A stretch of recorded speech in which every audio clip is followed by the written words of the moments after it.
All right. Welcome, everybody. I figured out some microphone issues, so it's been a good night so far. Getting things back to the way they were. So I hope you're all having a wonderful Thursday evening. Happy Friday Eve. And of course, welcome to Area 51 Racing League here tonight on Green White Checker TV. Tonight we have the Cup Series at Phoenix for 100 laps, and this is going to be a tricky one as I've seen in practice. So this is going to be the low downforce, high horsepower package, so it means these cars are going to be a handful. Going into it, though, you can see, 4 races in, Larry Yingling, he's racked up 3 wins, 4 top 5s. However, last time out, though, that number 63 of Logan Helton's able to grab a win in his first start at California Auto Club, I believe. So he's going to see, and it looks like he is here again this evening, so he's going to try to continue on that run that he's going on there and kind of put some challenge to that number 67 machine. Remainder of the top 5, you see David Payton in second, Chad Wilkes third, Maxwell Caldwell, Brandon Pastelacqua in the top 5. Then 6th through 10th, we have Todd Merkel, Andrew Pileshi, Robbie Richards, and then a tie actually with Mark Brown and Jack Walls for the 9th position. And I was all just about to say my associate Dale Knott might be a little bit late this evening, so I say he had real life to deal with, but so I just saw him poke into the chat over here. So you cut it close, but I say your timing is perfect here, Mr. Knott. Yeah, I got out of work just in time to make it on time, and I'm loading into the sim now. So. I'm just appreciative of you able to just be able to join me with this again. Always, you have great insight. So I mentioned to the viewers here just that, again, this is going to be the low downforce, high horsepower package. I know you're a big fan of this track. I got to race with you a little bit here a couple of weeks ago now, but it is not an easy one to get a hold of. So I think drivers are definitely going to be kind of put to the test tonight. Absolutely. So you mentioned low downforce, high horsepower. That's going to bring a dynamic you don't see on the 1.5 mile and bigger track. So you got a couple problem areas at this track because of that. Coming off of 2 and then coming off of 4 is where you're going to see most of your incidents. Yeah, and that's what that's gonna be the key tonight. I think is gonna be managing that right rear tire, keep that temperature happy, and try not to kind of abuse it where it starts getting really hot, and just that's kind of where trouble is gonna find itself. The other thing is that's going to be a little bit different tonight than we've seen at other races is they are not running the open dogleg. So you'll see the cones around the dogleg with just about maybe a groove or so underneath the racing line. And so you'll see, obviously, in NASCAR, those drivers on the restarts would just go straight down to the bottom, cut it as short as possible. So they will not have that opportunity tonight to do that. They can get down to the cones, but they cannot go below it, or else they will get I believe, a slowdown penalty for that. So that's going to be one other thing these drivers will have to keep in mind here. Yeah, when you're up to speed, I don't feel it makes a big difference, but definitely on the starts and restarts when you're not, running at your full potential, dropping down the dog leg to the wall, that can gain you a couple spots for sure. Yeah, so it's nice to have that little bit of extra kind of buffer comfort, if you will, to try and make a pass, even when you are under green and things are spread out a little bit. So we'll have to see if that comes into play or not. So I'm sure we're going to see cones flying at different times during tonight's race, though. So should be fun. And while we were talking, I didn't have a chance to go over our starting grid, so I apologize for that. But see, on pole position, so we're about to go here right off the bat. So I apologize, I'll miss on that one. Logan Helton, though, on the pole. And so we'll get things going here. All right, green flag is out. They are down and away. Logan Helton just has about a half a car lead over Larry Yingling. Now the question is, can Logan get the power down on the inside line? Because that's where you got to be careful, because it's really easy to kind of get those tires, get him to spin off of the exit there. And you can see Larry's really keeping that momentum going on the top. Yeah, Larry's in a good position actually early on. I didn't really expect him to be door to door this far into it, but Larry's going to get the run off of 4 and will make some ground down the front stretch. Yeah, it looks like Larry's going to lead lap number 1 as well, and actually looks like he might be able to carry that momentum into the lead here. So great initial start there for Larry from the outside row. Just saw that 17, Chad Wilkes just nicked the wall off of turn 2. I don't think that's going to be too much of an issue for him. That's just, again, that's one of the spots that you have to be careful about, because you don't want to put too much wheel into it for it to snap around on you, Dale, but at the same time, too, it's easy to let that thing wash out too much on the exit there, and that's exactly what we saw, I think, on that 17. Yeah, and it's all about where you get on the throttle and how hard you get on the throttle. You mentioned that, you get on it too much, you loop around. You get on it too early, it might tighten up, and you end up in the outside wall. Now, so I'm not 100% sure, but I feel like the longer runs here, I feel like that's where the car actually, it does a little bit of both. I feel like it does actually tighten up in the turns, but then of course that just exacerbates, if you will, the loose exit. So, and so you kind of get that push loose feel. And again, that's all also dependent on how you drive this car. So if you're kind of sailing it into the turns and really scrubbing that right front tire, I think that's where you're going to get that push loose feeling, especially. So the tire wear of these drivers, I think that's going to be really important here tonight as well. Yeah, as you watch Larry Yingling come off before, he's really riding the yellow line, and that's the thing to do, I feel, as far as saving tires here. And at both ends of the racetrack, just get as close to the line, and sometimes maybe a little below it if you can. Yeah, say turns 3 and 4, you can definitely get away with touching that yellow line a little bit. 1 and 2, I feel like that yellow line is definitely a risky one because it's just easy to get the car to snap around on you if you hit it wrong.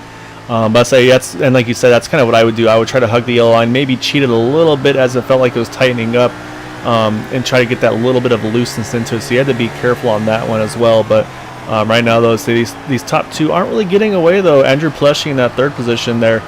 He started fourth, he's up to third, and he's doing a really good job here as well, keeping up with these top two. Yeah, a little bit faster that time by, about a tenth faster.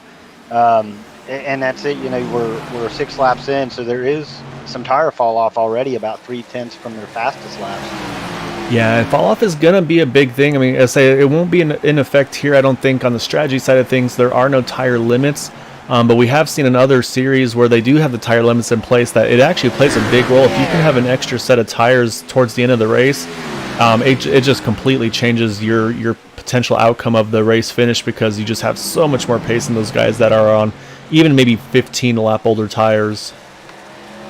Oh yeah, it's a massive difference. It's hard to really explain it. It's one of the things that I can show you better than I can tell you. Yeah, you're exactly right. So we'll have to keep an eye, see if we get the opportunity to do so. So we'll jump around through the field a little bit here. Say not a ton of changes for position. Maxwell Caldwell, one of those that's been moving up a little bit through since the start. Started 11th, up into the 8th position. So say he's going to have some tough competition to get around, though, to try to keep moving forward there with David Payton, Brandon Pasalacqua, Chris Matthews. Those are going to be all difficult drivers to get around here. But yeah, so say he's been able to get +3 since the start. A little further back to 78, Christopher Winook. He's gone +2 from 13th to 11th. Then James Ledford in the 48 as well, +3 for him from 15th to the 12th position. Not a whole lot of moving around. You're going to see guys that are running in the back. You're going to see Jack Ward. You're going to see Jim Brooks, Corey Lane, Eric Schaus, running kind of further back. They're definitely going to make up time as the 2 car really sends it in there and tags the outside wall. Yeah, so that's where you get. Oh yeah, you can definitely see that damage on that number 2 machine. Say definitely some damage there. And one thing we didn't mention yet, Dale, is again them going back to the one faster pair. Obviously, it's not as black and white with the Cup cars as it is with their Tuesday Indy Series.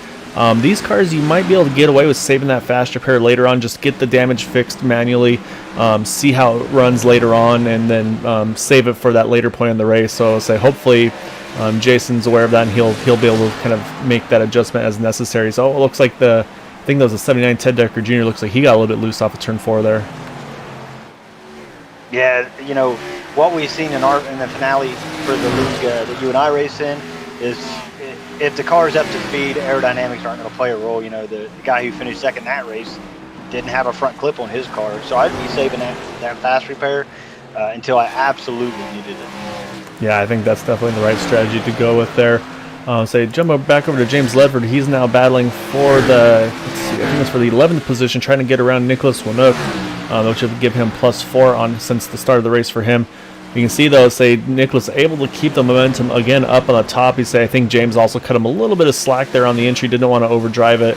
Not worth risking his equipment really early on as well, though. It also looks like maybe a little bit of a connection hiccup, which is definitely not what he wants to see as well. James kind of in my opinion, came into 3 pretty hot. Definitely not on the tire save strategy, with that high-speed entrance. Yeah, so one looks like is starting to heat up a little bit. Is that battle for the lead? Logan's within 0.3 of a second right now of that lead. So as I said, as I just poked up, looked at the chat. So say we got Tammy Hilton watching here on YouTube. So Tammy, hope you are enjoying it tonight. Say Logan started on pole, currently running in second. Say as I'm well sure you're well aware of it, got that win a couple weeks ago at Auto Club. So looking to see if he can repeat on that. I don't know if you remember, Dale, but he said he was just kind of bored that evening, so he said, I'm going to go race, and so it worked out pretty well for him. Yeah, absolutely. You know, again, congratulations for him having been around for a while and to come in and win it. That's a big deal. And just watching right now, Logan's putting the pressure on Larry Yingling and in the better position because all he's got to do is follow. You know, Larry's got to fight to keep the lead. Logan's just kind of following but maintaining those times. Yes, I just switched over to the onboard in that 63 car. Say it's definitely not a Sunday drive for him. I say he's working that wheel, especially through 3 and 4. That's really the turn I think like where you just really need to have a lot of input to work that wheel because it's just easy really for it to step out. 1 and 2 I feel like it's a little bit more of a typical turn that you're used to, but with 3 and 4 here just being as kind of as wide and flat as it is, it just makes it that much more difficult, and you just got to be real careful with that throttle when you get that power down. And super deceiving, you know, because it is such a wide corner, especially for the size of this track. You know, you try to get on the gas as hard as you can, but it's really easy to get into it too much. Yeah, you're exactly right. I'm kind of keeping the eye on the intervals. They say they kind of did distance themselves a little bit from Andrew Pileshi. He's fallen to about a second off of Logan here. And saying then also another couple seconds back to Chad Wilkes, who's saying Chad's been having to try to fight off Chris Matthews there, and I think Chad actually has got a little bit of right front damage on that 17 car as well. Looks like he may have caught the outside wall at some point in this event.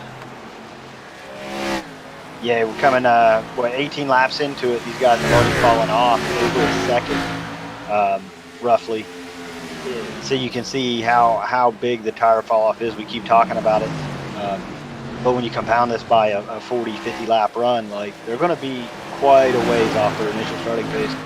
Yeah, they definitely will be. I say, but they've been doing a really good job with everything. I say, like I said, in practice, those drivers are really struggling. So I think they kind of found where their limits were and have kind of just adjusted accordingly. And and while this battle for fourth is going on, they're starting to bring a couple more into it. Brandon Pasalacqua there, he's closing that gap in the 23 car, bringing with him David Payton, Maxwell Caldwell. Saying those are going to be the top, looks like 8 right now. They've got a pretty big gap though to Roy Grandy in the 18 car, so this is a pretty good fight up here with these 5 cars from fourth on back.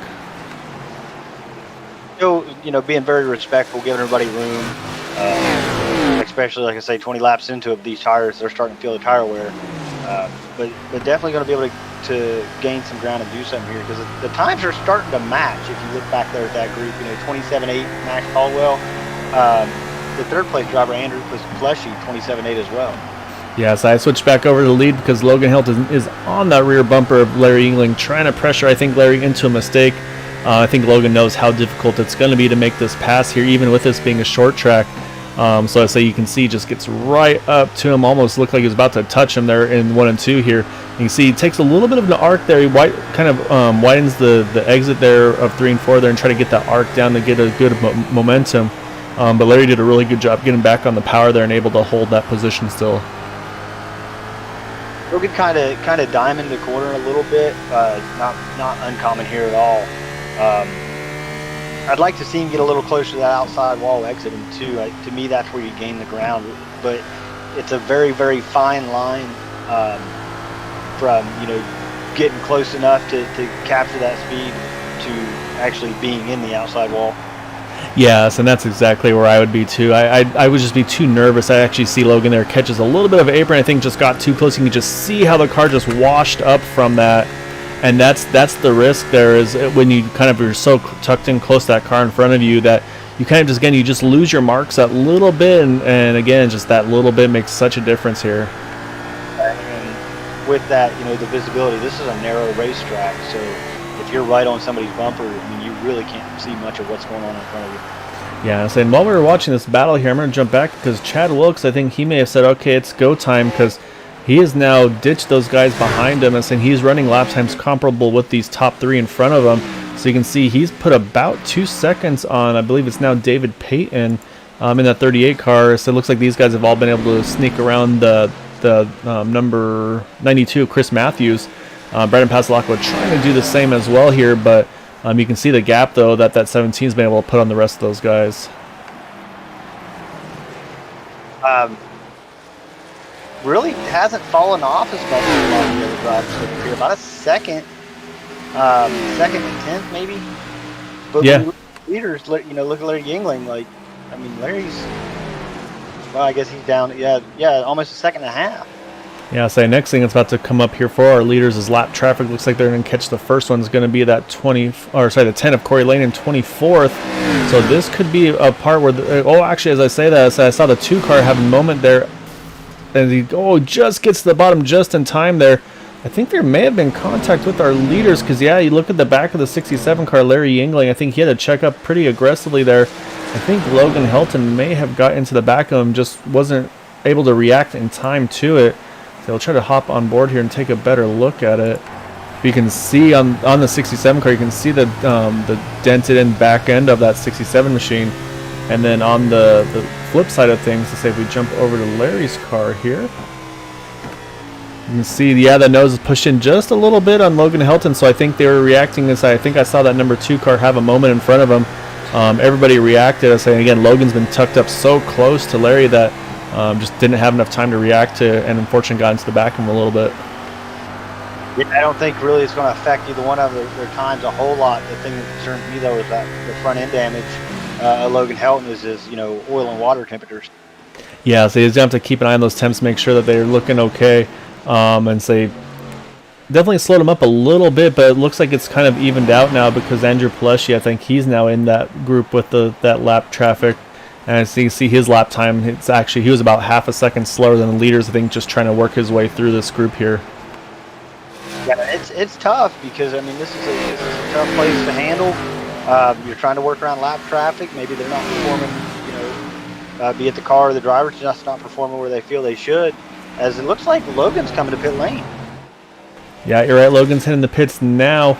So this would be, unless he's planning on two-stopping, it might be exactly what you said, Dale. Maybe those temperatures are getting up there. So we'll take a look. We'll watch this closely to see if it's maybe a fast repair getting served on this car. The only concern I have on this, if it wasn't an issue on the temperatures, is maybe he's going for that two-stop strategy instead of a one-stopper, because it sounds like they could go about 60 or so. So we'll wait and see here. We'll take a look at that number 63. And yeah, he does get a fast repair done on it, so say that is part of it there. So of course this will put him, I believe, just one lap down though. It you know, the two-lap or two-stop strategy can work here because, like we talked about, the fall off is so big. I've seen it work, the 2 versus 1 stop strategy in the Coca-Cola series. I've seen it work out that way, so I would not be surprised if Logan Helton has also seen that and has taken that into consideration.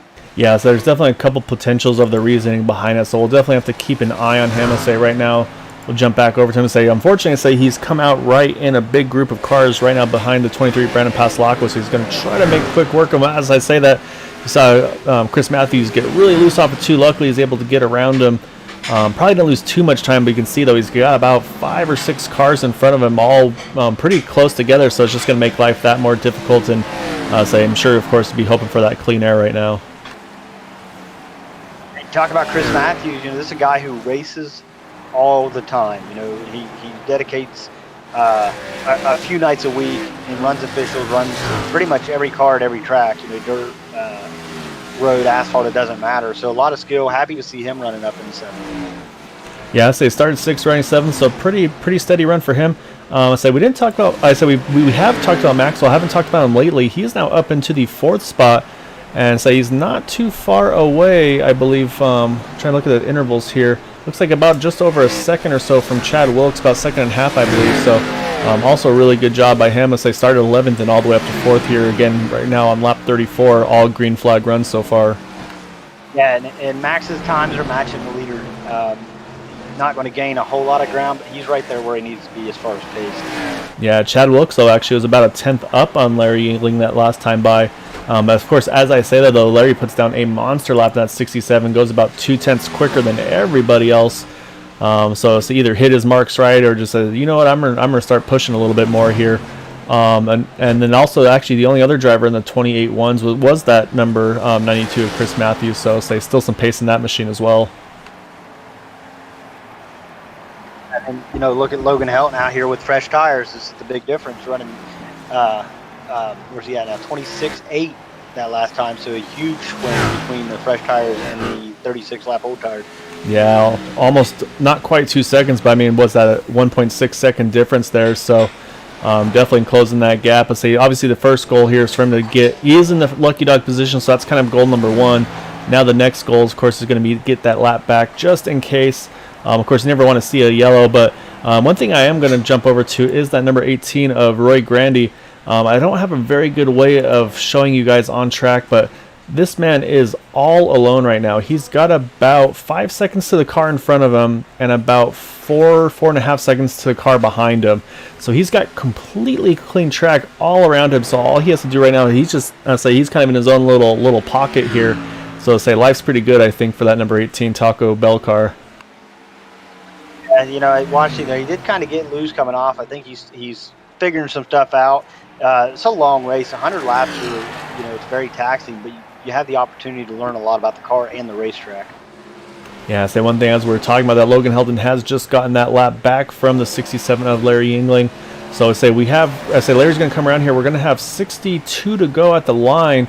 And like I said, it's a long race, but at the same time, it's also still, in a way, kind of a short race as well. Just really depends on how things fall. Right now, I'm sure the drivers are feeling that this has been the longest run that they've had to do in forever, just because of just how, like you said, how taxing it is. Just how kind of you almost have to be just really kind of stiff and rigid the way you drive this car. Where at least that's the way I am. Probably not a good way to do it, but just really tense and to try to keep that wheel, and of course having to be real sensitive on that throttle pedal as well. This track for me, this and probably Richmond, are the two tracks I focus the most at. I absolutely love both of the tracks, but I'm forced to pay attention to those things you talked about. I'm forced to pay attention to how I'm handling the wheel, my throttle, how I'm handling the throttle on and off, brakes as well. So it's a mental game as much as a physical game here. Yeah, exactly right. So second through fourth right now, they're all within about a second of each other. Still Andrew Paleschi there in second, leading the way. Then you got Chad Wilkes, Maxwell Caldwell. They're all within about a second of each other as they run, like I mentioned, second, third, and fourth. So you're going to jump around a little bit here, because I think Jack Wells is in a pretty good little fight here. He's got Len McNeese right behind him. This is right now 10th, 11th, and 12th behind with James Ledford. And also, actually, Dalton Hayes is right there, Dean Wilkinson. So you've got a good chunk of cars here in a pretty small group right here. Jack's running, real tight in the corners, like I talked about earlier in the race, and that's, like I say, it's huge for saving tires. Just get as low as possible. There's only really one way to get around this track fast. As I see one hitting the pits now, Len McNeese. He's going to be, I believe, our second driver to make a pit stop. I think Bud Steele, he's also hit the pits as well earlier in the run. Looks like just a few. So let me adjust. Yeah, it actually looks like same lap as Logan Helton, the 6th, and Bud Steele pitted as well. Obviously, unfortunately, Bud was a little bit further back on track since he's made his pit stop. So still showing a lap down at the moment. But yeah, so right now, almost halfway through this run. That's going to be the next question as well, Dale, is if we do get to that point of having a green flag pit stop for the leaders, do they decide, hey, I'm going to pit exactly at the halfway mark? Do I maybe want to run it until I'm out of fuel? Because there's a lot of strategies here. Like we said, it's possible that Logan may have been doing the two-stop strategy. His hand may have been forced, possibly due to some overheating issues with that nose damage. So there's a lot of options on his side. But then, yeah, if you're Larry, you've got about a 6-second lead. Do you just wait till everybody behind you is pitted, then hop in, just maybe to kind of put your your stomp on it, if you will, and try to trap guys a lap down in case there is an untimely caution? Yeah, I think to me, if you're in that first position and you're running the times that Larry Yingling is currently running, I think that's the way to go. I mean, his tires have evened out with everybody else on the track pretty much, minus the new tire guys. His times are no longer falling off. A tenth of a second over the last 5 or 10 laps. I think he runs it out of fuel if that's what it takes as the yellow comes out. So as we say, that yellow is out. Trying to find it here. Oh, it looks like it's the 6 of Bud Steele.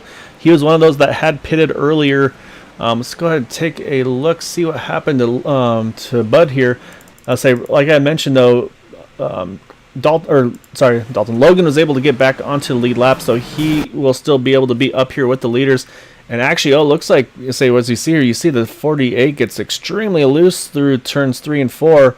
I said that wasn't even the cause of the yellow here, but you'll see as you see the 6 though of Bud Steele, you can see that car already stepping out from the back of it. On the back of it, you see Logan right behind him as well. And unfortunately, again, nowhere for Logan to go. I think just catches the back of that 6 car, and so that's going to send Bud there into the inside wall. So just again, these drivers just definitely had their hands full. Not too bad of a hit for that 6 car. That is going to definitely, though, bring everybody into the pit road right now. So you can see, though, Larry Yingling's got a little bit of a gap here. So the question is going to be now, Dale, does he save that fast repair? I think he's running well enough with the damage. I think you leave it and just maybe fix what you can without losing any time in the pits. Yeah, I don't even know if I'd fix anything, honestly. I'd probably take tires and fuel and come on out, as well as his car's running. Yeah. Oh, sorry. No, yeah, what I was meaning on that one, I'm sorry, is just, yeah, kind of, sometimes, they can get maybe a couple seconds of damage repair done to that car, so maybe he might have a chance to get a little bit of it fixed and then come right back out. But as soon as they drop that jack, he is gone. So we'll take a look at that car as he comes out, but we'll watch the pit stops. I think Maxwell Caldwell with a really good pit stop there. I think he's going to jump up into that second spot. Yeah, really good break for him. Showing up 8 positions on the day. Going to be able to do something here on the outside. I feel like Larry did at the start of the race. Yeah, so I just looked at the back of the 67. Definitely did not get the fast repair use on that one. And like I said, I think that is the right call. Obviously, had plenty of pace here. So we just got, like I said, that's about halfway through the race already. So we're going to restart with probably right around 50 to go. You're going to see a few drivers here take the wave round that got trapped down, unfortunately, just right where that timely yellow was. Robbie Richards is one that's going to be that's going to be doing the wave around. I also see Len McNeese in the 84 we had mentioned. He just hit the pits. And then also the 10 of Corey Lane. Corey pitted about 10 laps or so before that caution came out. So Logan Helton's currently being scored in 8th position. So really, he didn't gain anything through his strategy that was disrupted, obviously. But he has lost, 6th position from where he was running. So he's going to have to fight through some traffic and run with some guys that he hadn't had to run with yet today to get back up there. Yeah, so he's definitely going to have some work to do to get back up to Larry. And let's say the thing is, I think he'll be okay with a couple of those guys. But when you start getting to some of these other faster guys up front, actually probably not very far at all. So now that I'm looking at it, you've got Brandon Pastelacqua right there, David Payton, Andrew Pleshy, Chad Wilkes, Maxwell Caldwell.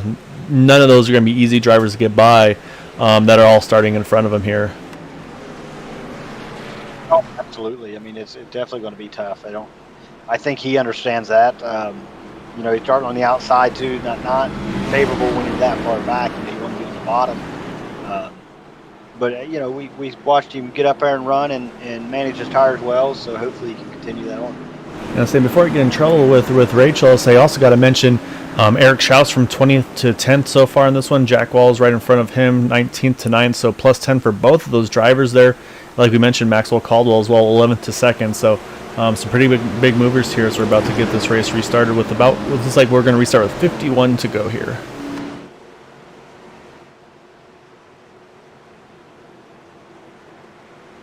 You see that whole group here really tightened up on it. Larry England, again, he had control on that restart, and he takes full advantage of it. He's able to clear the 94 and then get that arc right into turn number 1 to try to maximize his speed here through the turn. Oh, contact, a lot of cars around. Oh, yeah, it's Maxwell Caldwell. David Payton I saw was in it as well. Couldn't quite tell who else was caught up in that one, but that is going to bring out a quick yellow here. Let's go back and take a look.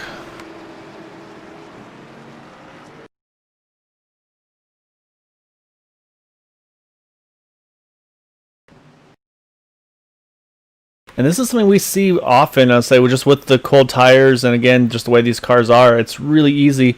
And saying from where I'm looking right now, it looks like, yeah, it just looks like the 94 just steps out as he gets under power here. Actually, may have actually washed, oh, I'm sorry, no, washes up, catches the outside wall, and that just pushes him right into the 82 of Andrew Pileshi. Also catches the 38 there, David Payton. So keep an eye on these guys behind, as I think somehow these other drivers all able to get around it. You see Logan Hilton, he drops way to the inside.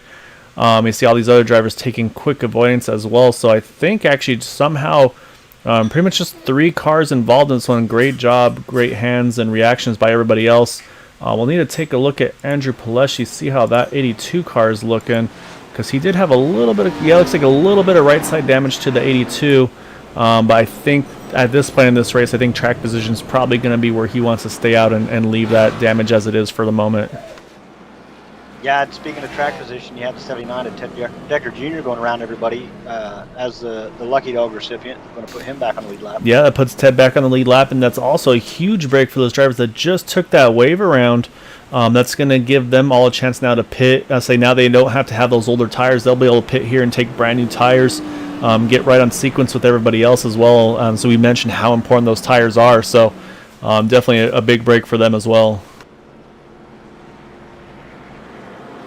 Yeah, absolutely. Because what we know is that, you know, they can run this thing out from here. If it stays green, they don't have to pit for fewer tires, you know, considering that they manage their tires. Yeah, you're exactly right. They say, yeah, on the fuel side of things, everybody's good to go to the end. The one thing I was thinking about here is, say, with that pit stop, I'm sure everybody put enough fuel to make it to the end. And that would be, again, where some different strategy comes into play. Like we mentioned with this car possibly being a little bit loose. Do some drivers maybe consider, if there is another caution and they do want to make a pit stop, do they just leave? Do they just not put any fuel at all to kind of keep the, try to tighten that car up a little bit more and help it out, see if they can try to keep it basically from snapping around from them a little bit worse? If it's me, I want the fuel. I think this track runs just super tight as it is. I know a lot of people think differently. So it's really going to come down to the driving style. For me, the track always runs tight. I want the fuel in there. I want the car sitting as slow as possible. I want the spring compressed to make it loose. All right, so that's good to know. And I say, like we mentioned there, for that last restart, Logan Helton was 8th on that restart. Wasn't in the preferred position, we didn't think, but able to get around that one. Now he's going to be restarting in the 5th position. So great. I say just good job avoiding it. So obviously a little bit of luck being at the right place at the right time. Also, obviously worked out for a few of those behind as well. Actually, now that I say that, yeah, I mean, if you look at this group right around the top 10 here, you've got Jack Walls, like I mentioned just a little bit ago, now 19th to 7th. Eric Schaus, 20th to 8th. And then Jim Brooks, who you mentioned earlier, probably would expect to see him start moving on up. He is now 24th to the 9th position, so a lot of big movers here at this midpoint of the race. And say, of course, avoiding some of that incidents there in that restart. Yeah, and I suspect that guys like Jack Walls, Eric Schaus, and Jim Brooks are going to fall back here a little bit on the restart because they saved their stuff. So I expect them to lose a few positions and then gain that ground back. Yeah, and unfortunately for some of those drivers like David Payton, Maxwell Caldwell, they've got all to do again to try to get back through there. So there's going to be that balance of aggressiveness versus patience and tire management. So with that, though, we are back under green. Larry Yingling again going to lead him off in turn 1. Chad Wilkes, though, holds a little bit closer, though, entering turn number 1. He's going to be able to drop down on the inside there. Plenty of gap. Going to give him a pretty favorable exit as the car behind him, Andrew Pileshi, tags the wall. Yeah, so it's just so easy to do that here. So that's going to open the door. If you saw Logan Helton, he immediately took advantage of that, jumps underneath that 82 car. Going to try to clear him off of turn number 4 here. You can see he just got a little bit loose, and that's going to open the door for Andrew to try to see if he can counter back. Oh, I see one in the back getting looser. I think that was the 10 of Corey Lane. He looks like he does loop it around there, but there's nobody around him, so he should be able to get it pointing back in the right direction. And we will stay under green, as I say that too. Logan Helton does complete the pass on the 82. And this stems from just cold tires. You know, this is the first time these guys have been on cold tires since the start of the race, and it's easy to forget how these cars handle that way. Yeah, you're exactly right. And we are in. Oh, as I said, there's a gaggle in the back, and we have contact that's going to. Oh, big wreck in the front stretch here. See the 47. Oh, the 81 just took a big shot there as well. The 55. So we are now back again under yellow. A lot more cars involved in this one. So I think it was the same thing like you had mentioned, Dale. Say the looseness is starting to show up again with those cold tires, and unfortunately, I'd say it caught a few of them here. So let's just see where it all started from. I saw a little bit of a wiggle from the 40 of James Ledford. I'm not sure if that's where it actually began or not. Let's see if we can get a better look here.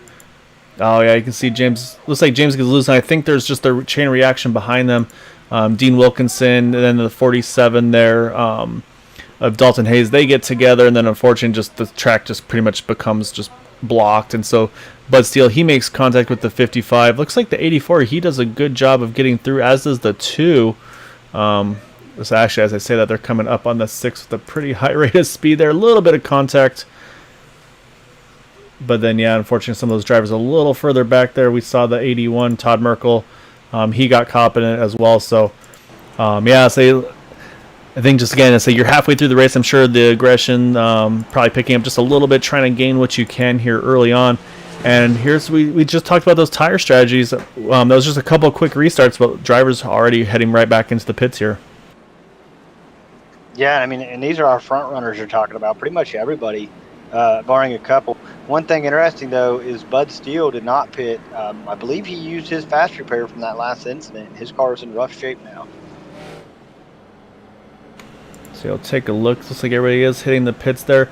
So we'll go through. It looks like Brandon Pastelacqua, Ted Decker Jr. are the only 2 leaders to stay out.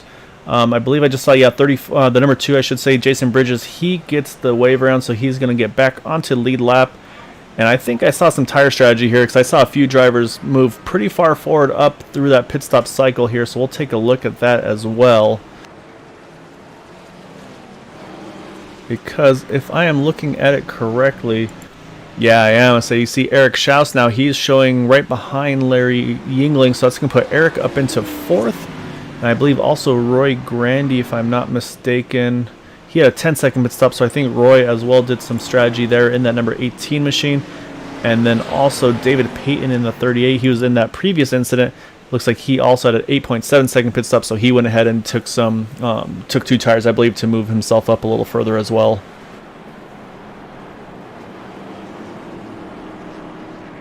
So this is going to be really the test because Brandon Pastelacqua last pitted on lap 46. They don't have a lot of green flag laps on their tires, just a handful. Larry Yingling, however, took tires this time. So you're going to see, 15 lap difference on tires here? Yeah, it looks like about 10 to 15. Like I said, for the run, I'm showing about 12 lap difference from, say, 14 laps since the 23 pitted. Now showing obviously 2 for Larry since he had just pitted there. So yeah, so it won't be a big difference on laps. And like I said, too, the green flag laps, so say it's even less. It's going to probably be, I'd say, 5 green flag laps possibly? Yeah, that's about where I'm at with it. Another thing worth mentioning is that Brandon Pastelacqua, his fastest lap is a 26.879. Larry Yingling's at a 26.540 on fresh tires. So it's going to be tough for Brandon to hold him off. Yeah, and the next question also is going to be some of those 2-tire strategies. How does Eric Schaus fare with those 2 tires? How does David Payton? As we know, obviously both those drivers, I'm sure, have plenty of pace in their cars. Now it's just, do those 2 tires do enough compared to the 4 of those around them? So the one thing Brandon does have going for him is he has control of this restart, so he can try to catch these guys sleeping just a little bit to give himself maybe a little bit of breathing room, kind of be able to not have to run side by side right away. I think that's going to be the best hope for Brandon to give himself a little bit of a chance here to fight off those new tires as well. Yeah, it's really the only advantage he has to this. You got a really tough competitor starting right next to him. If it's me, I'm jumping this thing. Yeah, we'll see when he does. Pace car is off, and sure enough, there he goes. There's 23 Brandon Pastelacqua. He's going to clear the 67 Larry Yingling, so he's going to have a nice clean entry into turn 1. But like I said, here comes Larry, though. He's going to send it as deep as he can. He's going to get to the outside of that number 23 car. Larry does not want to waste any time trying to get this lead back, and he's going to get it out of turn number 2. Looks like they're going to be there. They got it back to 2 wide behind him. I thought they was going to enter 3 and 4 3 wide. Yeah, it's definitely not the ideal situation. As I say that, though, they are going to go 3 wide. I saw the 63 Logan Helton. He's down to the inside. It looks like they they got back too wide, but I saw that 82, he catches the back of the 63 on entry into turn number 1. They're able to somehow gather it back up there, but you can see Logan now has a little bit of right rear damage, but I don't think that's going to be too much cause for concern. As his earlier competitor, that number 67, Larry Yingling, he's been just fine with some of that rear end damage. Yeah, it hasn't affected Larry much at all. Logan took us, and the yellow's out again? Oh, yeah, caution's back. I think, Dalton Hayes, and then you got the 10, Corey Lane as well. So it looks like Dalton straight back to the pits here. Corey's going to get back running here. Let's go see.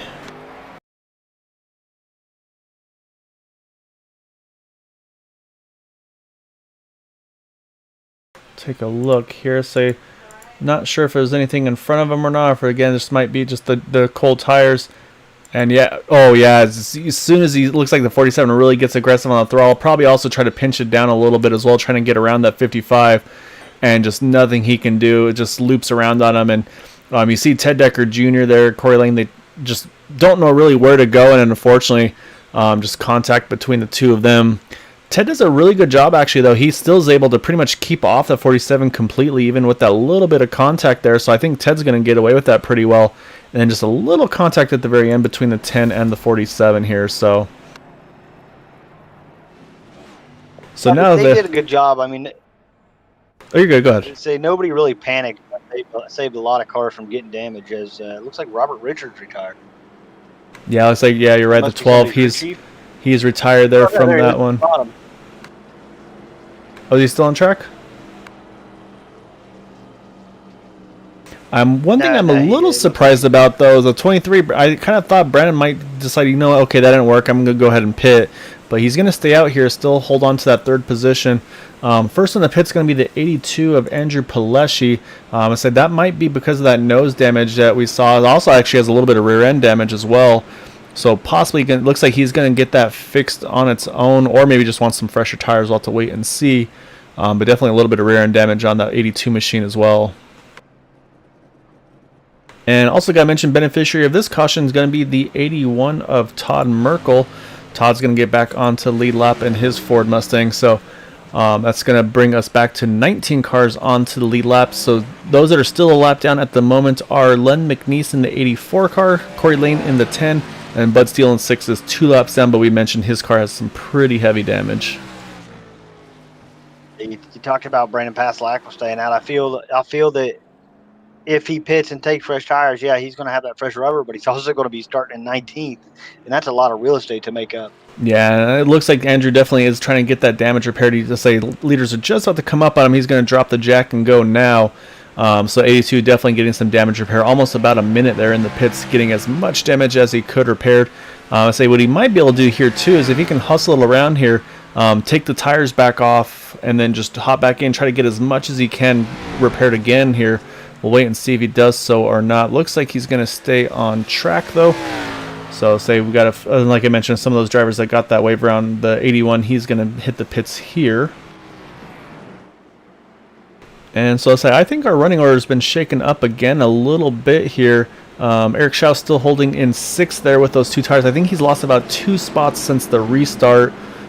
David Payton, though, he's done pretty well with those 2 tires. And we knew he's been fast. He just got caught up in that incident as well.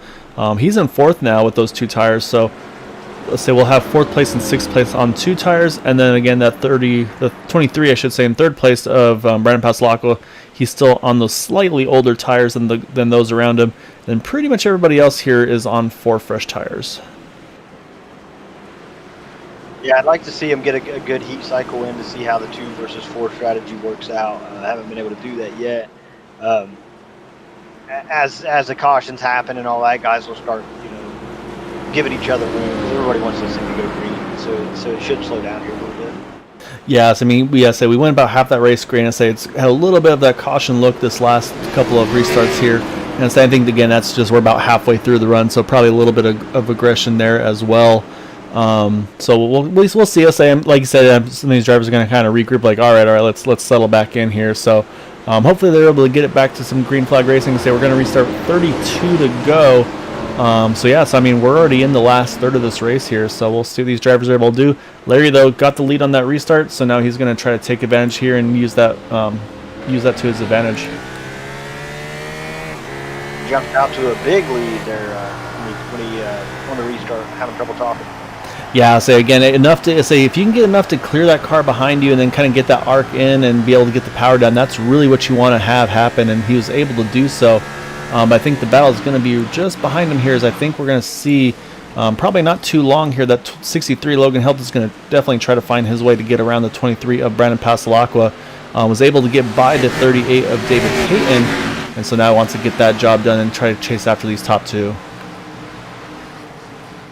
Yeah, as Logan Helton dives to the bottom, he's going to clear Brandon Pasalacqua very easily.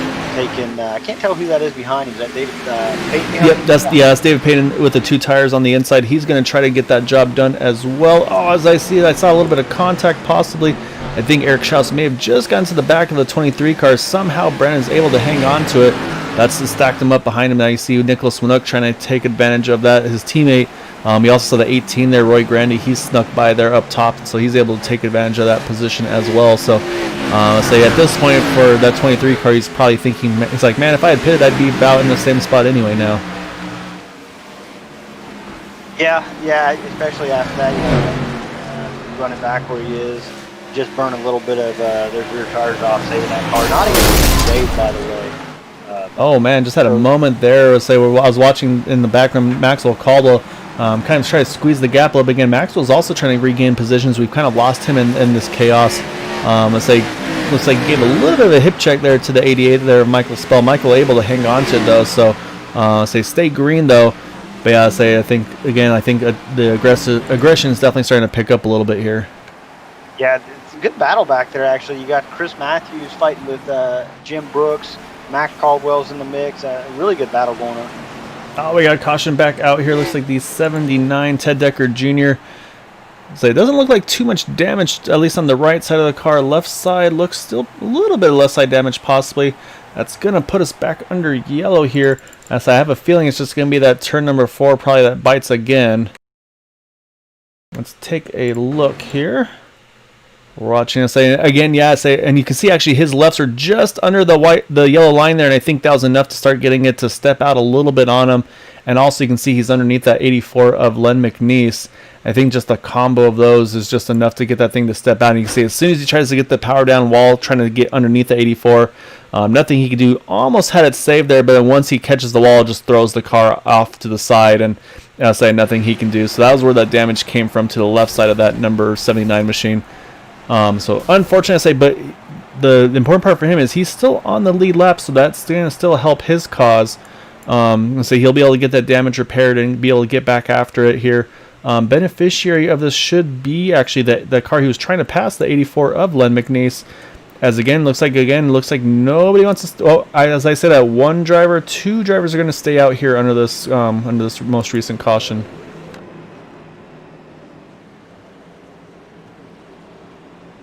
So yes, I think we're going to see another strategy call here, but Maxwell Caldwell, we talked about him kind of being stuck in the middle of all this chaos now. He's going to be shown with the lead. We mentioned Andrew Pleshy getting as much damage as he could get repaired on that one. He's going to stay out as well. He'll restart second here, so those are going to be our top 2. Everybody else, though, are all in the pit lane, and I don't think I see too many 2-tire calls right now in this pit stop. Actually, I think Logan Helton's actually able to jump the 67, Larry Yingling out of the pits there, possibly be able to be the first car on fresh tires here. Oh, that'll be huge. Huge for Logan, especially getting ahead of a guy like Larry Yingling, who every week is in the picture. Being the first car on fresh tires like you're talking about. Max Caldwell last on pit lane at lap 65. Yeah, so it looks like about 10 laps or so is the difference on the tires for these guys here. Again, though, probably not a lot of green flag laps on him, but the biggest thing for Logan here is he's also going to restart on the inside line behind the leader. So as soon as he sees that 94 drop, he's going to have to try to be as quick as he can on the reaction to it. But the other thing that Maxwell has going for him is that 82 car next to him. That's a teammate. I believe the 67 Larry Yingling, also a teammate. I think Chad Wilkes is also in that group as well. So I mean, a lot of fast guys working together. So the question then is, does Maxwell, does he actually try to call the restart to help himself out, to maybe try to keep a little bit of if he can keep that 82 and the 63 side by side here on the initial start, that could benefit him.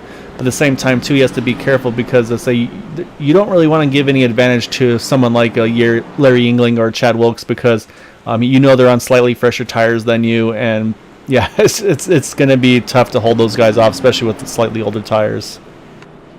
Yeah, I mean, it's really tough, because you definitely want to help your teammates out and have your teammates help you, but at the same time, like, you got 24 laps to go. These guys want to win. Yes, and that's the balance to say when you have the teamwork is you want to do everything you can to work with each other. I think the main goal usually of teammates is, of course, is not to try to wreck one another.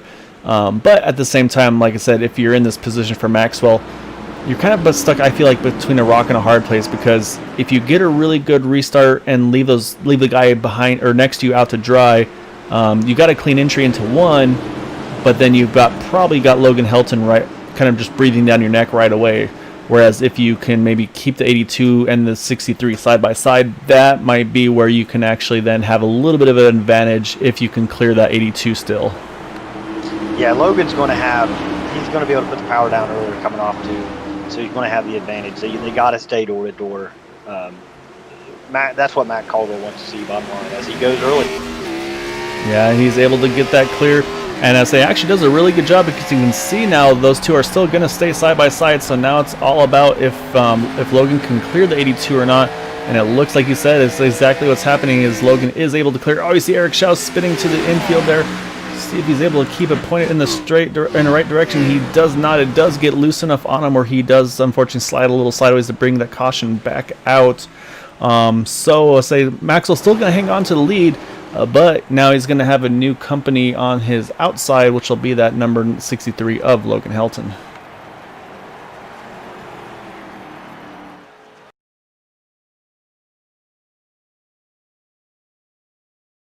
Let's go and take a look at this caution here, and you see the 72 Eric Schaus on the inside line. And again, and it's just cold tires and being kind of pinned to the bottom. I said, like we were saying, Dale, you really want to open up the wheel on exit.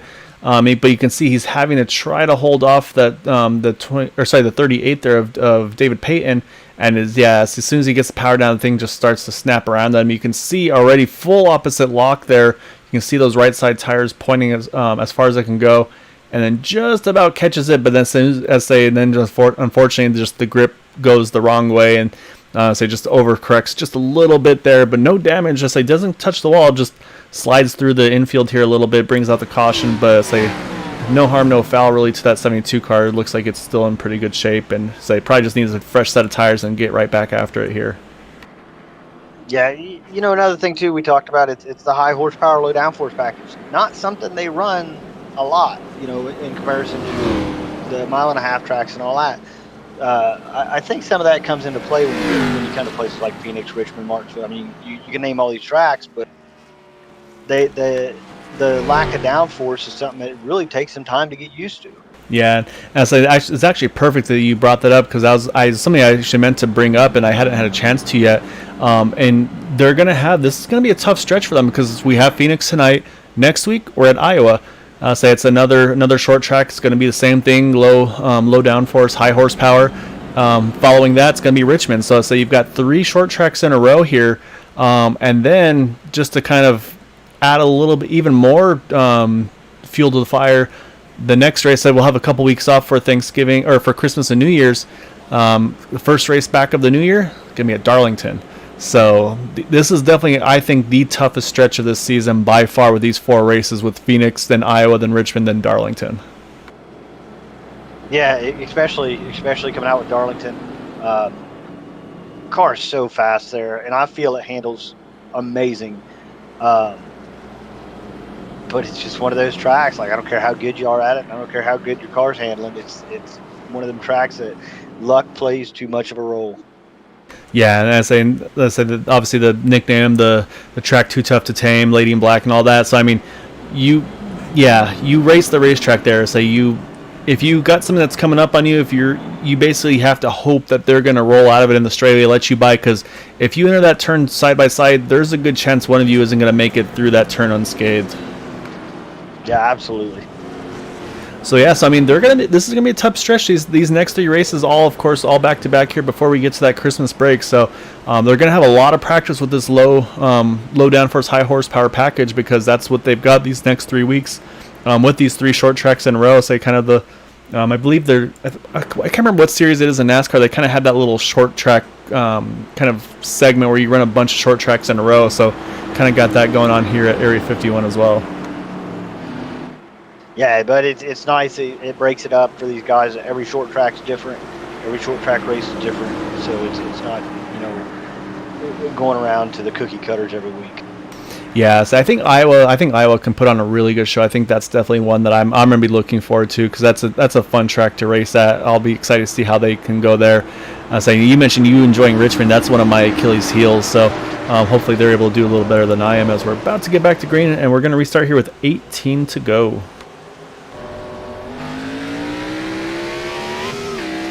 Good start there from Maxwell, able to clear the 63. So now let's say the shoe's on the other foot. Can Andrew Pleshy, can he keep the pressure on Logan Helton in 1 and 2? Possibly make Logan have to stay to the top side. So far, looks like Andrew's doing exactly what he needed to there. I don't think Logan's going to quite have him cleared here entering turn 3, although Logan gets a good exit. And actually, yep, just is barely able to clear that 82 car. Gets right to the back bumper now of that 94 of Maxwell Caldwell. Yeah, Larry Yingling kind of stuck back there. I saw trouble in the back here. Yeah, caution's back out. I saw a car going around the background. It was Len McNeese that's going to bring the caution back out. So it's going to help Maxwell Caldwell, as the 6'3" Logan Helton was not able to quite get to him before the caution came out here. Let's go ahead and take a look at Len McNeese as he comes. Again, looks like it's that trouble turn 4. He's watching him as he comes off the exit here. You can already see that car stepping out on the back as he comes through the turn. And then the same thing, you can see the wheel all the way to the right, but just nothing he can do. Has it locked down, just going to make heavy contact with that inside wall. And I'll say almost kind of identical as we saw with Ted Decker Jr. there. Just that wall, as soon as he catches that wall, just throws that car around. It's when you're sitting in the car and you're looking at, you're coming off a 3, coming off or through 3 off of 4, it looks pretty even on the banking, but you really have to exit higher than you think you should. When you exit in the middle of the straightaway, like we saw both drivers do, it will loop. If you're hard on the gas, it's coming around, and there's nothing you can do about it. We'll see here. I think we're gonna see some fakes here in this pit stop plan here. You see everybody else jumping in. Yeah, yep, there go the fakes. I didn't think we're going to see any of those leaders pit. Maybe Logan hoping he could try to kind of coax Maxwell in there. Say Maxwell's having none of it. He's like, yeah, you go ahead. You throw your fake. You're not going to do anything for me here. So Maxwell's going to stay with this lead. Looks like pretty much everybody's going to stay out. Also, I'm a little surprised that some of those drivers are a little further back. If you're maybe that last car in the lead lap, why not pit? Take some fresher tires. Len McNeese in the 84, of course, he's going to pit here, get some damage repaired. And I think this is also going to be a beneficiary for Bud Steele. He's going to get one of those 2 laps back here, so he'll be back to just 1 lap down. I'm going to say, obviously, not the night he's been looking for, as he's kind of got a modified right there in that Yeti Ford Mustang. So, but again, I say that's what I love to see, though. I say not the night you're looking for, but you know what? You're still out here. You're making laps. You're going to try to get every point you can. So that's what I try to do more often than not. I like seeing that when other drivers are doing the same thing here. So if the car still runs, if it's got a motor that's not maybe like running about half power, I'm going to stick it out. Yeah, absolutely, because the fact of the matter is you don't know what's going to happen. Little dynamic on this restart different from the last one. You got Logan Helton going to be on the top side, and Larry Yingling in the 67 is going to be right behind him. Yes, this could actually really shake things up now, because like we'd mentioned there, if Maxwell can keep those guys side by side, again, he's on a slight deficit of tires, but if he can keep those 2 fighting each other, that could definitely be a challenge. Actually, I'm trying to look. I'm showing now Chad. Actually, I'm sorry. I'm showing Chad Wilkes now in 3rd. But honestly, you could take either of them. Any of these cars up front here are going to be quick. The 63, 17, 67 as they demolish the cones on the dogleg there. maybe taking a little bit of frustration out with the cautions here, haven't been able to let it play out. So and that's kind of a turning point, if you will, too, Dale. Say kind of been a tale of two races here. That first half clean and green, pretty much all the way through, like I said, just about to that halfway point, and then unfortunately just haven't been able to kind of get that rhythm back here since then. Yeah, and that's tough. I mean, the guys got settled in, and now they just haven't had the opportunity. Yeah, it's exactly that. And like we mentioned as well, is just you get to that halfway point. Like, okay, got to kind of step up the aggression, do what we can, try to gain as much as we can. But it's just, I mean, it's just part of it. It's like we've all had our good races, bad races. I mean, to go almost half the race caution free, I mean, that's a really good job. I'd say, and for what's happened here in the last half of this race, that's pretty common as well. So it's just part of it. So like you said, it's not unknown territory, but it's definitely not what they've been running. Like the first four races have been Homestead, Atlanta, Charlotte, Auto Club. Then you come to Phoenix, and it's like you said, it's a whole different ball game. Yeah, the person who's loving all this though, Max Caldwell, basically the oldest tires in the field, running first at the restart. Yeah, say Maxwell Andrews say they're both sticking with their strategy here at this point.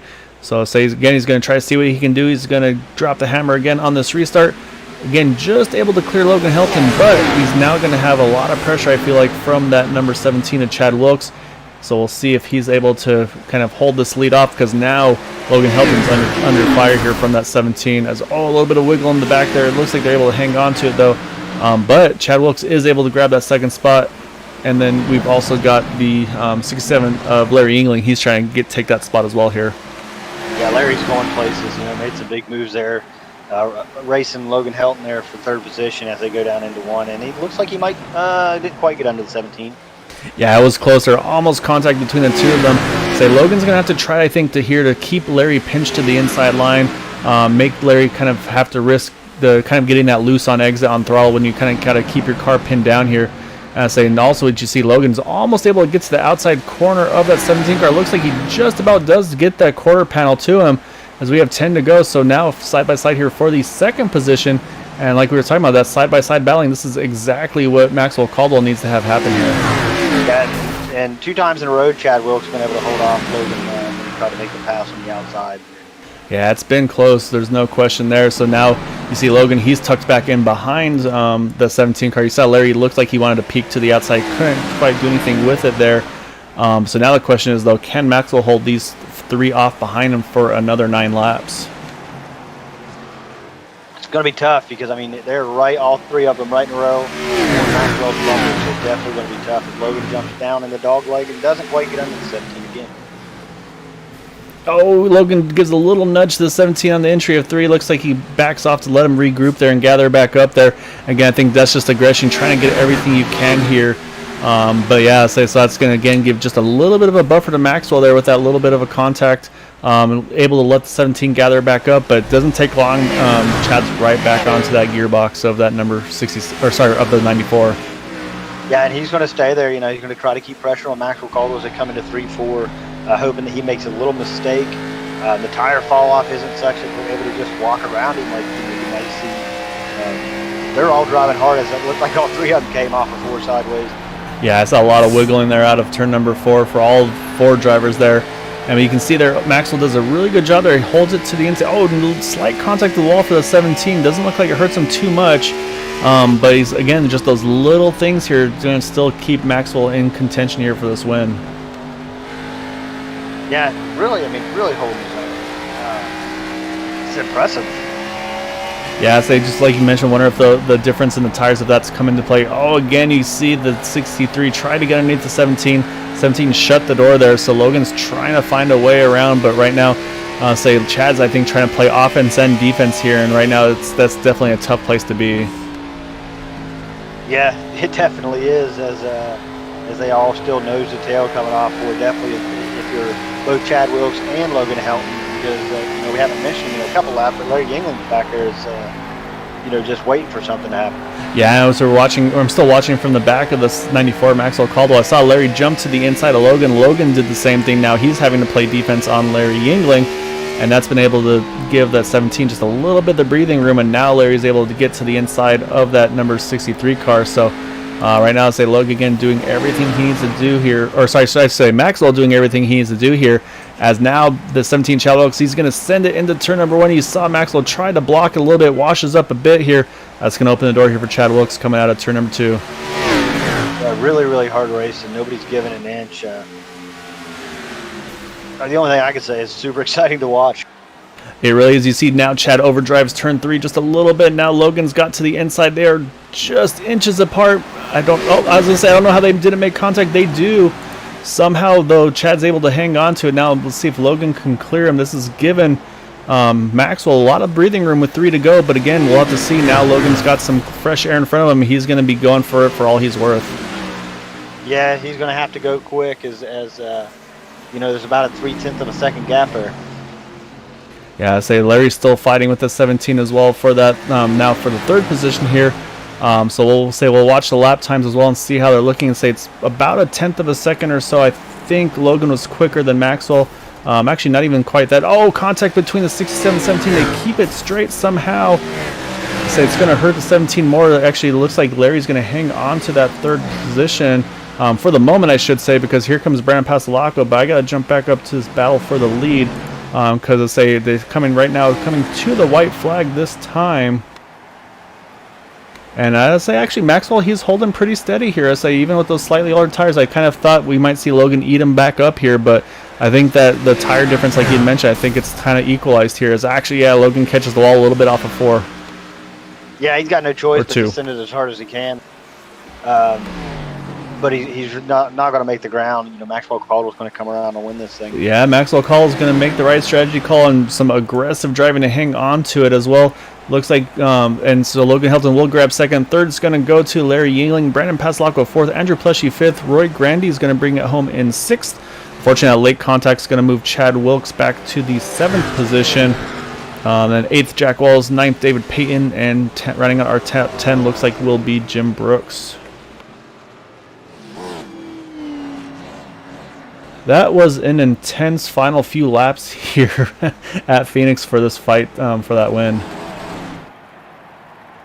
Yeah, absolutely. I mean, top 4, nose to tail, coming off the corner sideways. As Andrew Pleshy comes up and gives Matt Caldwell a little love tap. Yeah, I think Andrew there was trying to help Maxwell get those burnouts started here as he celebrates on the front stretch. Yeah, huge win. I mean, it's just such a tough place to race. A lot of people just simply don't enjoy this track.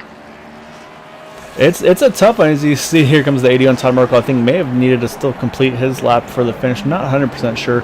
But again, Maxwell going to celebrate here. So while we watch Maxwell here, let's go ahead and take a look. We'll find our top 3, which are going to be Maxwell Caldwell, Logan Helton, and Larry Yingling. So give us just a moment. We'll pull our drivers up here.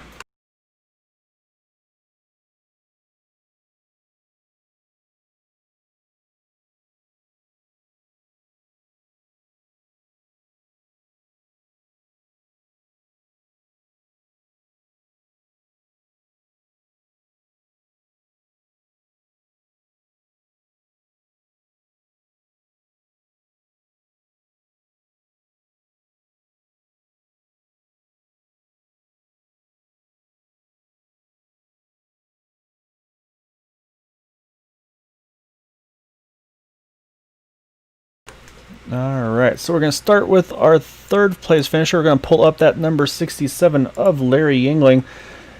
So I'll say it was kind of battle between you and Logan there at the beginning of the race. And then it seemed like lap traffic, that's really when things kind of changed the outcome there. So obviously we didn't catch it very well, but obviously you guys had to check up for looks like either some traffic in front of you or maybe one of them had a moment. That's giving you that rear end damage, and we saw Logan get the front end damage on his car. Then he pitted not too long later from that. Let's say maybe take us through that for the first part of this one. Yeah, that was my bad with Logan. Someone was going cross sideways on track, and I reacted and hit the brakes to make sure I didn't hit him, but I made a mistake of not looking where Logan was, and he was right behind me.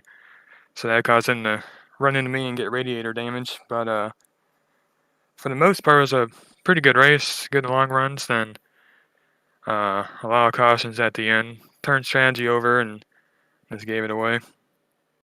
Yeah, I mean, like you say, yeah, it's kind of a tale of two races there. About the first half of that race, all caution free, and then the second half, like you'd mentioned, say multiple cautions there at the end. But it was interesting, though. We had mentioned at the beginning that tires, even if it wasn't a big difference in tires, how much they really still did play a role in it. And we saw that with you guys would pit maybe like, let's say 5, maybe even 10 laps into a tire run, and it's like, yeah, this is going to be the right decision here to make tires. I mean, maybe take us through that. I mean, how important really were the tires for you? Was it just the way it handled, or was it just the outright pace of the car on fresher tires? I think it was overall pace. I know the first big run, I think we're over 2 seconds off from the fastest time. Just after a few laps, it starts getting tighter and tighter. But not, for me at least, I know my teammates, they were saying it was too loose or too tight. It was pretty neutral for me. But overall, I like the new tires. Yeah, so there definitely is not much better feeling than new tires on these cars. So, but yeah, and then of course, let's say obviously have you go through the battle there at the end, first with Logan and Maxwell, and then say once those two were able to sneak away just a little bit, you say you had a pretty big fight going on with Chad Wilkes there for that third position. And saying then both of you looks like had a little bit of contact going in turn number 1, and say somehow you both kept it pointed straight there, and then you were able to regroup quickly though and be able to grab that, hold on to that third place, I should say. Yeah, quickly turned to Formula Drift there for a second, but yeah, just luck-wise, I kept getting put in a bad lane on the restarts, but luckily I was able to stay around 4th or 5th after each restart and make my way to 3rd. Yeah, it was a really good team effort at the end. Yeah, you guys did a really good job. And that was actually something I wanted to bug you about. I'll probably quiz Maxwell as well. Was there any kind of discussion on the restarts? Like, hey, do we want to kind of maybe like time the restarts with each other that way, like when Maxwell's gonna go, or was it basically you just had to react to him going? Because it's kind of one of those things where he's kind of stuck between a rock and a hard place there. If he tries to help you guys a little bit out, which could then hurt Logan, but then of course then he's got a really fast driver with yourself or Chad Wilkes right behind him. Yeah, we always do a countdown, so every one of us can get the best restart and possibly pass others, just so we don't get stuck behind others.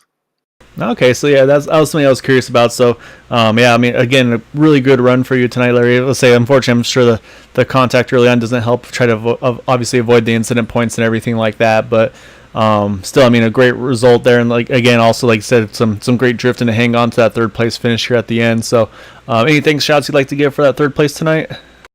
Yeah, all my teammates this race, Maxwell Caldwell, great win by him, Andrew Paleschi, and Chad Wilkes. And I thank you guys for broadcast as always.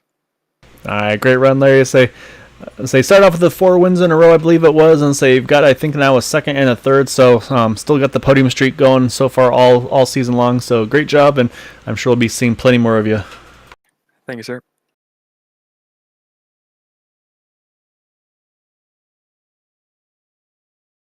All right, now we're going to grab our second place finisher. That is going to be the 63 here of Logan Helton. Say Logan's able to get the pole, and then was pretty much you were stuck behind Larry's bumper that whole first run there. As we talked to him about that, say a little bit of lap traffic kind of came into play there, where then you had to make a pit stop not too long afterwards. Let's say, so we'll start with that one. Was it just, did you have where your oil water temperature is getting too high, where it just kind of forced your hand to have to make that pit stop? Yeah, that's pretty much what it was. It was just I was getting hot, and I didn't want to pit, obviously, but I didn't want to blow my engine, so I just decided I had to come pit, and it worked out with the caution coming out shortly after I got my lap back, but it definitely put me back pretty far. Yeah, so they definitely made your job a little tougher to try to get back in contention there for the win. But yeah, Sam, it's one of those things that, yeah, like I said, you're kind of in a tough spot one way or the other, but if you lose your motor, say it's going to make things a little bit worse for you. So I mean, still, like I said, a really good recovery drive, like we mentioned, just being able to do that in the first place to get back in contention for it. Obviously, you didn't get the long runs that you were hoping for. So it seemed like you had some really good long run pace there. And then I'm guessing those last couple of restarts, it kind of felt like it was kind of Logan versus the world there, kind of trying to team up against those teammates on those last couple of restarts. Yeah, it did. They all got good restarts. I'm guessing maybe they counted it down or something. But I was just not good at the restarts at all. I tried to guess it and maybe get it the exact same time, but then whenever I'd be too early, I had to slow back down. And then the second I slowed back down, they went. So I kept having trouble with that. And one time I got a good restart where I sat in second, and right whenever I was about to be able to get a run out of 2, caution came out. So the cautions like hurt me a lot at the end there. I on that first run, I was just trying to save tires kind of, but still stick with Larry, because I knew if I stick with Larry, I might wear my tires down more, but I can't wear them down any more than he was. Yeah, I'm saying that's if you're going to be trying to pace somebody, say Larry's probably a good person to keep pace with. So, I'll say last week or 2 weeks ago, I should say, you're able to hop in here because you're aboard to get the win. Tonight, able to jump back in again and say grab a second place. So, I mean, a good couple of weeks for you, say, back in the series over here with Area 51. So, another again, really good run for you tonight. Like I said, just a little bit short. Say, like I said, those cautions just didn't kind of fall your way to give you the best opportunity to get the win tonight. But again, still a really solid run. Any thanks, shouts you'd like to give for that second place? And my friends and family for watching. You guys for putting on the broadcast. Area 51 for putting on the races. LKH Racing, RGC Media, and I think that's it. Saying, yeah, I'd say you're definitely spot on with the friends and family. Say, saw Tammy Helton was watching on YouTube as well as Maxine Grimes. So you got a little bit of a fan club there on YouTube. So that's again awesome to see. Great run for you tonight. I'd say, and I'm sure hopefully we'll keep seeing you on track. Because I have a feeling we'll be having more chats with you. Yeah, thank you guys. All right, now we got to jump over to our race winner, that number 94 here of Maxwell Caldwell. Say again, was not a walk in the park for Maxwell either. Say he had to start from 11th, work his way up, got towards the front there, and then got caught up in the incident. Had to get pretty much go to back, get your fast repair, and then make your way back up to the front again. And then he had fight off a handful of some pretty aggressive. Let me rephrase that. Some pretty fast drivers. I was saying with all you guys having to be aggressive at the end to try to hold on to that win. I mean, I guess first take us through the recovery drive to get back to the front of the field there, and then from there just how you're able to hold off those guys with slightly older tires. Well, the race didn't start good because this guy here tried to screw up qualifying as hardcore as he possibly could have. Was running 3s and 4s in practice and go out there and hit an 8 for qualifying. That was pretty disappointing. But slowly worked my way through the field, and the problem with Phoenix and these cars and in this league here is when you get mid-pack, man, everybody's just going – they're almost driving harder mid-pack than they are up front. So, I mean, you're having to use your stuff up trying to get through. I couldn't believe that I actually drove all the way up to second before the caution. But once I got up there, I thought I was in pretty good shape. I thought I'd get behind Larry and go, and just I went off into turn 2 on that first restart and just killed the right side. So I apologize to everybody I took out there. Really thought I was in trouble there. And then finally I just started saying, you know what? I'm in the back. I'm just going to pit every time. And eventually I'm going to do the opposite of what they do. And I got that opportunity. Me and Andrew had both kind of decided we were going to stay out and see what we could do because we couldn't win it from 14th, So we stayed out and we got a couple cautions that kind of helped take some laps away. And then from there, just teammates all working together and working well and just racing hard there at the end. And I was just able to let them kind of duke it out, and I kind of snuck away, I guess. I didn't have the fastest car, but we got her done. So, yeah, so that's what Dale and I were talking about, was what the best approach was going to be for you if to try to kind of get Logan and Larry and Chad, kind of get them all fighting together, see if maybe that would let you sneak away a little bit. But saying we were talking to Larry as well about the difference in tires. It wasn't that much on the tires difference. I think it was maybe about, I would say 5, maybe 10 flag at most, green flag lap difference between them. But I mean, how noticeable was it for you with those slightly older tires on those restarts at the end? I mean, the car felt fine to me, but here at Phoenix, I mean, when we were practicing, I mean, in 5 laps, you can lose a tenth and a half to 2/10 a lap already. So, I mean, at least from what I noticed, because you can hit some blazing fast laps first 2 or 3, and then it starts falling off. Handling's still there, but I mean, the speed just starts falling off. So I kind of knew that I was going to have to get them side by side. And honestly, I'm not going to lie. I mean, we as a team decided to work together because we knew Logan had been super aggressive all night, like super aggressive. So we knew he'd start overcharging corners and doing this and that. And I just knew, I told him, I said, if I can get some of y'all side by side with him into one, I think y'all can come out on top and kind of, we can run the race from there and just play defense. And that's kind of what we did. And I hate that Chad almost got spun out behind coming off 4 toward the end there. And I kind of heard that was a mess behind, but it allowed me to sneak away just enough to be able to get the W. So first win of the season, I was excited about that. And honestly, kind of cool to win back-to-back at Phoenix since I kind of won that last year, battling Ryan there for the win. So that was kind of nice to come out without getting slammed into turn 4 this time. So, but it was a good car, and the team worked really well together. Just lucked out on strategy. I think I told Larry, I said, I think that's the first race I've ever won that he was in the field. So I kind of felt accomplished with that one. Oh no, yeah. So there's that's like you can always feel a little extra sense of accomplishment when you're able to beat some of those guys like a Logan Helton, Larry Yingling. Let's say when you kind of got those week in week out contenders or probably top 3 runners, you feel like you definitely did something right with those kinds of races. So. I mean, and like you said, I mean that's what you got to do to try to get these wins. You got to work with your teammates, especially if you're in that position where you can take advantage of it. That just again shows where or how much that's able to play a role in these races and help you guys out. And again, just the unselfishness. I say, and again, it's not like they gave it to you because we saw at the end you had to work hard to hold all of them off there at the end. You said unselfishness, and all I was thinking was I was apologizing to Chad at the end of the race for almost trying to block him into one. But I said, man, with money on the line now, with me being one of the payout drivers, I said, and me actually being in a spot with 10 to go, I said, I can't give it up. I said, I had to try to like block or do something. But no, it was a great race. And I mean, it was just hard fought there at the end. Andrew couldn't quite keep up. I think he had some damage from the wreck I was in with him earlier, and he just kind of had enough to keep him from being able to hold off Logan and Chad and Larry. But it was a great race, and just kind of up and down, up and down, up and down. And after the season I've had so far of kind of some mediocre finishes, last season I think I had 10 top 5s or something like that, and now I've maybe got 1 or 2 so far. Like I've had a lot of finishes kind of top 10 or outside of it even. To be able to come back and get a win this season and just say I at least won a race is kind of an accomplishment to me after the way it started. So looking forward to Iowa, though. That's a new track. I've never been to Area 51 with Iowa, so I'm kind of looking forward to next week and seeing how much action will be there on that bumpy track. Yeah, so that's what we're talking about too. Is like you guys are in a tough stretch here, obviously with Phoenix starting off here, and then you, like I said, Iowa next week, and then you got Richmond right after that. So I'd say you kind of got the short track stretch here right now, and then a little bit of a break for Christmas, New Year's, and you come right back after it and say it's a faster track, but it's just as difficult at Darlington. So I mean, what's your? I'm guessing the mindset will be similar for these next 2 races, but then let's say you got to come back from after break and go straight to a track like Darlington. So I mean, what's your thought process on those ones? Iowa, I'm looking forward to because I have no idea how that one's going to go. Just because that track has multiple grooves, and I really don't know where you're going to want to be, and especially in a Cup car.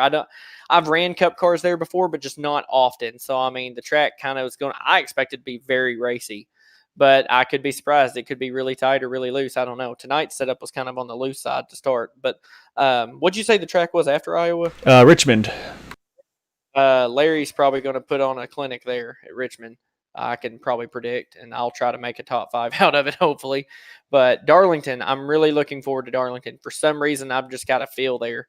And last time Area 51 was there, I kind of got, for lack of a better word, screwed over with just different wrecks and different people's messes I kind of got in, or traffic, because it's hard to pass. But if I can hit my qualifying time right there, I think I can pretty well stay up front and hold them off, because I know me and Larry have ran multiple times together at Darlington, and I can pretty well keep pace with him at that track. So looking very much forward to Darlington, and that'll be right after a break too, so plenty of time to practice, get ready. But Richmond's probably going to be the one that's going to be iffy for me, but I can try to squeak a top 5. But just looking to stay solid, stay consistent, and see if I can at least get back up to second in points. I'm kind of, I think, 40-something points behind Larry already.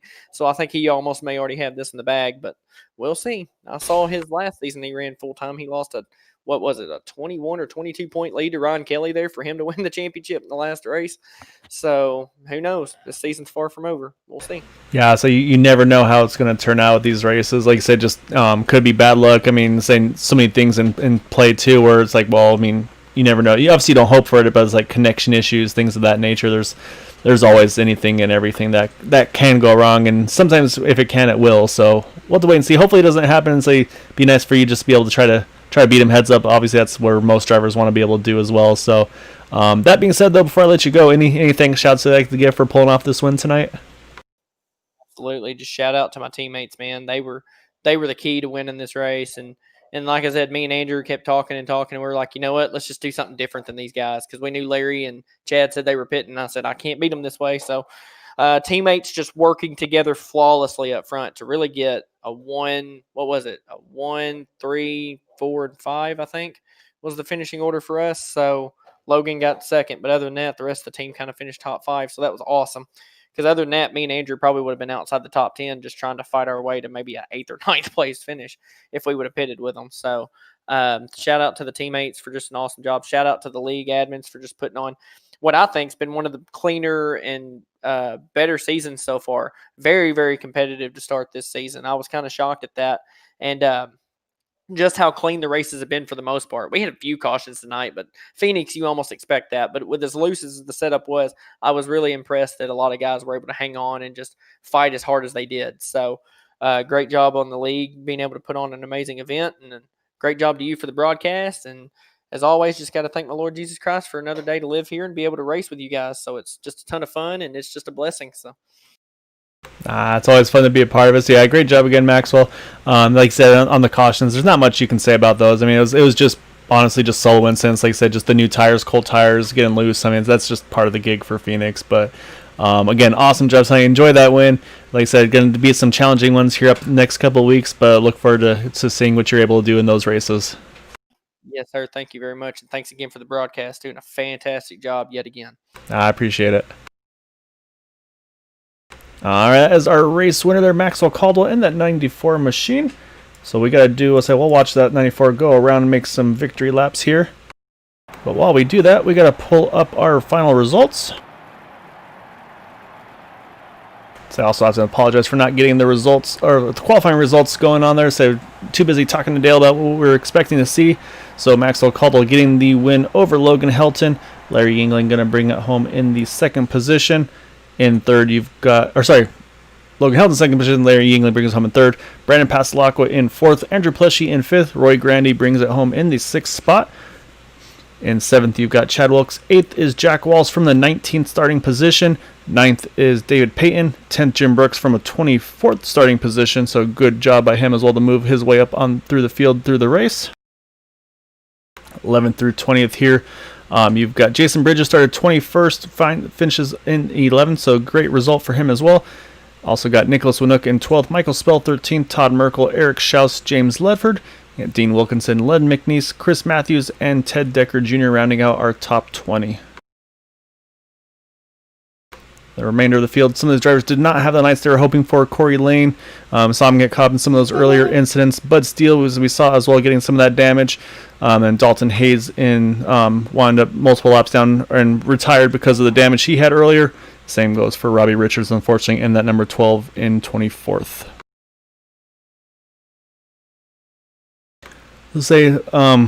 I say also definitely got to thank again Dale Knott for joining me in the booth tonight. Like I said, literally came home from work right after and came right into the computer, joined me in the booth. So really appreciate you, Dale. I don't know if you're still here or getting changed and getting some dinner and everything like that. So always appreciative of everything you're able to do with me with the league. It's a lot of fun being able to share the booth with you here.